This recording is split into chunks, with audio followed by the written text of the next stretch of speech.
pour votre intérêt pour, le jeu Faire ensemble 2030 et puis pour les travaux de la Fonda.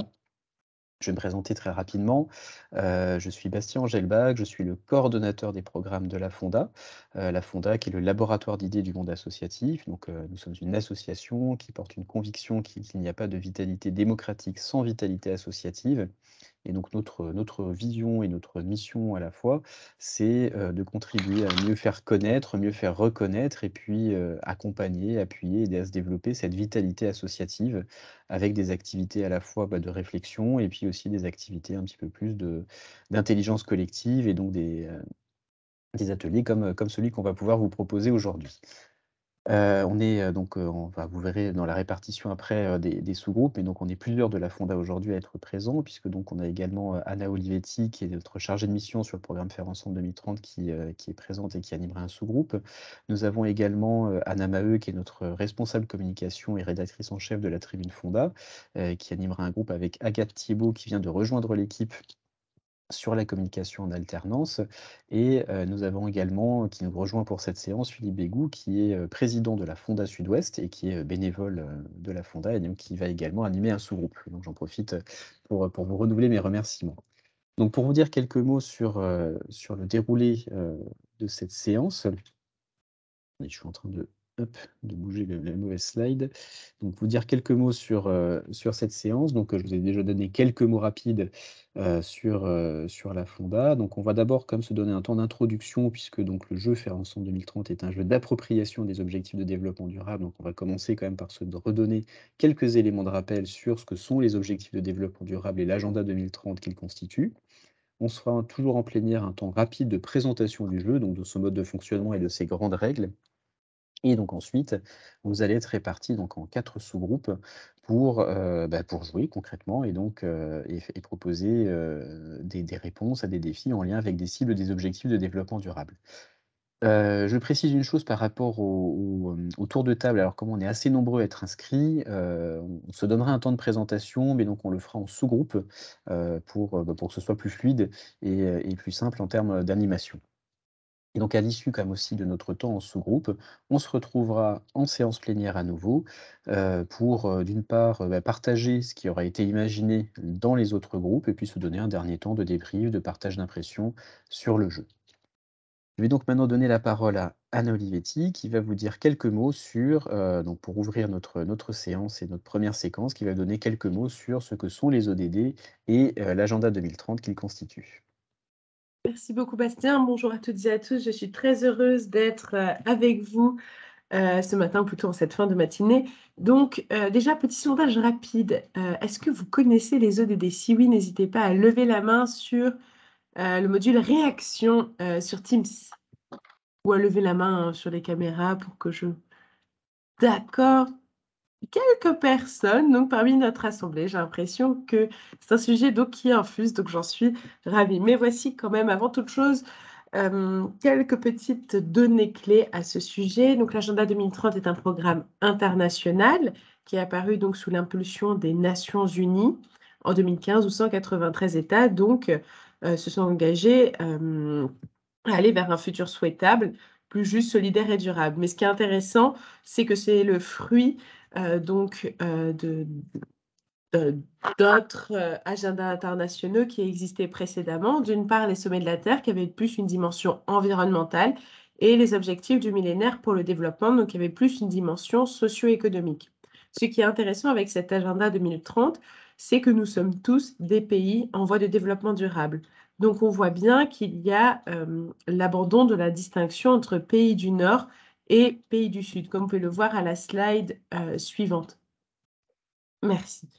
Donc voilà, nous sommes bien, tous des pays en voie de développement durable, avec un comme objectif d'aller vers une société donc qui soit souhaitable, c'est-à-dire une société juste, solidaire et durable comme je l'ai dit précédemment, et avec un mot d'ordre, je pense, particulièrement important: ne laisser personne de côté. Ne laisser personne de côté, ça implique atteindre à 100 chaque objectif de développement durable d'ici 2030. Autant vous dire que nous avons quand même malheureusement encore du pain sur la planche, parce qu'il nous reste encore que 8 ans. Donc par exemple, juste pour vous faire prendre conscience des enjeux, par exemple, prenons l'ODD 1, pas de pauvreté. Donc pour l'atteindre pleinement, cela impliquerait donc que la France n'ait plus de de pauvreté. Ah, vous ne voyez pas le PowerPoint? Moi, je le vois, Aurore.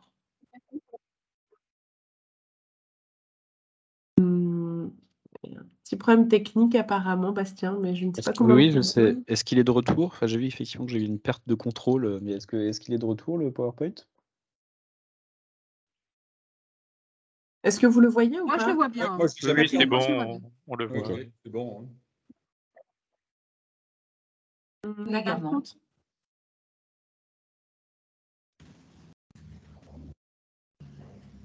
C'est bon. ok, Je pense que parfait. c'est bon. Bon, ben, je continue. Désolée d'avoir fait cette petite pause, mais justement, c'était pour ne laisser personne de côté. Ok, parfait, Aurore. C'est une très bonne nouvelle. Donc, juste pour reprendre sur l'ODD 1, par exemple, pas de pauvreté, cela impliquerait donc pour que la France atteigne pleinement cet objectif qu'il n'y ait plus de personnes en situation de pauvreté en France. Toutefois, nous avons à peu près de 10 millions de pauvres en France, donc nous voyons que nous avons encore une marge de manœuvre en la matière. En sachant que ces 17 objectifs de développement durable, donc sont le fruit d'un consensus aussi avec tous ces États, se déclinent donc en 169 cibles. Mais si vous me le permettez, vous voyez qu'il y a les 16 premiers ODD donc, qui portent sur des thématiques précises, la pauvreté, l'éducation, justice et institutions efficaces, etc. Mais on voit qu'il y a un ODD qui se distingue, c'est l'ODD 17, partenariat pour la réalisation des objectifs. Est-ce que tu peux passer à la slide suivante, s'il te plaît, Bastien? Merci beaucoup. Je vois qu'il y a quelqu'un qui arrive en même temps. Donc, ce qui est très intéressant, c'est que l'agenda 2030 identifie donc la coopération comme mode opératoire indispensable pour atteindre, donc, dans un délai relativement bref, parce qu'il ne reste plus que 8 ans, les 17 objectifs de développement durable. Cela implique donc concrètement que tous les membres de la société, c'est-à-dire les États, les associations, les entreprises, plus globalement les structures de l'économie sociale et solidaire et les citoyens, ont tous un rôle à jouer en la matière. Toutefois, même si, entre guillemets, le procédé est identifié, il ne livre pas en fait de mode opératoire. Et donc, c'est pour ça que certains acteurs, dont la Fonda, essaient de proposer un outillage méthodologique des acteurs et que nous avons développé donc un guide méthodologique du faire ensemble pour outiller les acteurs pour effectivement faire ensemble. Et que ce ne soit pas juste une incantation, mais qu'ils aient un outillage précis à ce sujet. Mais juste pour revenir donc sur l'agenda 2030, on peut aussi présenter donc ces 17 ODD avec une autre présentation. Donc c'est celle des 5 P. Donc on peut voir justement au travers de cette présentation que les ODD ont une dimension systémique et transversale qui donc s'appuie sur 5 grands enjeux. Tout ce qui est en lien avec les personnes, donc ce sont les 5 premiers ODD. Donc il y a tout ce qui est en lien avec pas de pauvreté, faim zéro, santé bien-être, éducation de qualité, égalité, etc.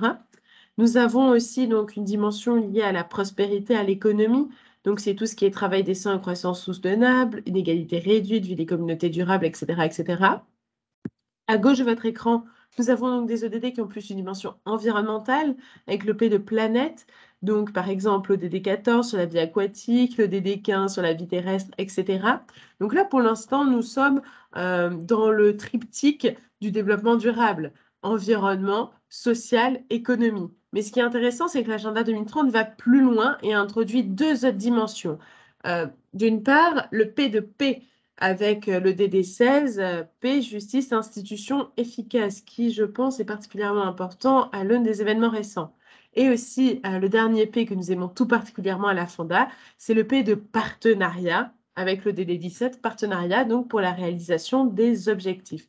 Donc voici une brève présentation des ODD qui est loin d'être exhaustive. Si vous voulez en savoir plus, n'hésitez pas à consulter la feuille de route de la France sur les ODD, où il y a justement aussi une mise à jour régulière de l'état d'avancement de la France dans l'atteinte de ces 17 ODD. Et maintenant, Bastien va vous présenter en quelques mots le jeu Faire Ensemble 2030. Oui, merci Anna. Et puis je rebondis du coup sur cette mention de la feuille de route, puisque vous verrez ce qui est intéressant dans cette feuille de route de la France pour l'atteinte des ODD, c'est qu'on voit bien que c'est une appropriation et une traduction en actions et en enjeux qui sont propres à notre échelle d'action. Donc tout ça pour dire que les ODD sont un langage qu'on peut s'approprier et traduire ensuite en fonction de ses propres enjeux. Et d'une certaine façon, c'est ce que va permettre de faire le jeu. Alors évidemment, à une échelle bien plus modeste que ne le fait la feuille de route de la France. Mais l'objectif du jeu, c'est vraiment de vous permettre cette appropriation des objectifs de développement durable. Et quand je dis appropriation, c'est pas tant qu'à la fin vous sachiez, par cœur les 17 ODD, les 5 P et tous les acronymes qui peuvent y être associés. C'est vraiment de se rendre compte qu'en fait, on peut s'appuyer sur cette grille de lecture pour penser et structurer des projets, traduire ça en enjeux et structurer des partenariats avec d'autres acteurs. C'est vraiment ça l'objectif de cette séquence à travers, du coup, une approche ludique. Et donc le jeu Faire ensemble 2030, on peut le caractériser autour de trois notions clés. D'abord le fait que c'est un serious game et donc comme je viens de le souligner, un serious game avec une dimension quand même, d'apprentissage, d'appropriation qui est, donc cette appropriation de cet agenda 2030, de ces ODD et surtout, une fois encore, vraiment de la logique qui les sous-tendent et donc du fait qu'ils peuvent être un outil pour penser et structurer de l'action collective. La deuxième notion clé, c'est le fait que c'est un jeu coopératif et d'ailleurs, c'est dans la parfaite lignée de l'appropriation des esprits des ODD. Donc c'est un jeu auquel vous allez, gagner ensemble, en tout cas et on veut vraiment sensibiliser aussi à l'approche en coopération à travers ce jeu. Et la troisième dimension du jeu, c'est que c'est un jeu de rôle, puisque vous allez, au cours de cette partie, incarner un personnage. Vous allez être alors, certains et certaines d'entre vous auront le privilège aujourd'hui de dire: «L'État, c'est moi». Donc vous pourrez avoir la carte État, la carte association, la carte entreprise, la carte collectivité territoriale, la carte centre de recherche ou la carte individu. Donc 3 dimensions clés: serious game, jeu coopératif et jeu de rôle. Maintenant, vous me direz comment ça se passe et comment on gagne au jeu Faire ensemble 2030 puisque hem, je vous ai déjà, signalé que c'était un jeu donc coopératif, on allait gagner tous ensemble. Donc le but du jeu, ça va être, à partir des personnages que vous allez incarner, de répondre. Alors aujourd'hui, on est dans une séance de découverte, donc on va vous faire travailler sur un seul défi. Sur une partie plus ample, on peut travailler jusqu'à 3 défis en même temps. Mais donc on va vous faire travailler sur un défi en lien avec une cible des objectifs de développement durable. Et donc l'objectif, c'est sur un temps limité imparti, de la même façon qu'on n'a plus que 7 ans, maintenant, enfin 8 ans pardon, pour atteindre nos objectifs, de développement durable à l'horizon 2030. Sur un temps imparti, vous allez devoir donc non seulement résoudre un défi, mais le faire de façon telle que, ça se fasse vraiment en sollicitant, en étant plutôt dans des logiques vraiment de partenariat. Donc un premier tour de jeu vous permettra, alors après avoir sélectionné un défi, on vous laissera la possibilité de choisir un défi parmi 3.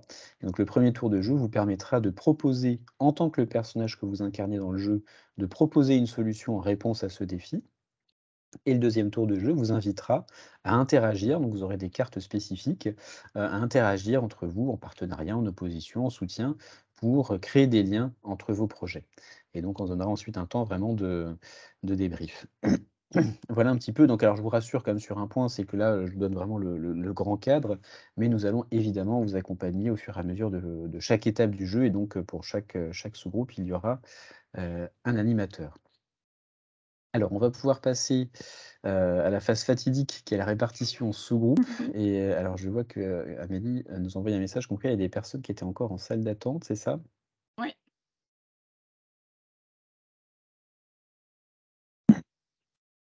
Alors est-ce que, du coup je vais pouvoir arrêter le partage du PowerPoint. Alors est-ce qu'il y a éventuellement quelques questions rapides?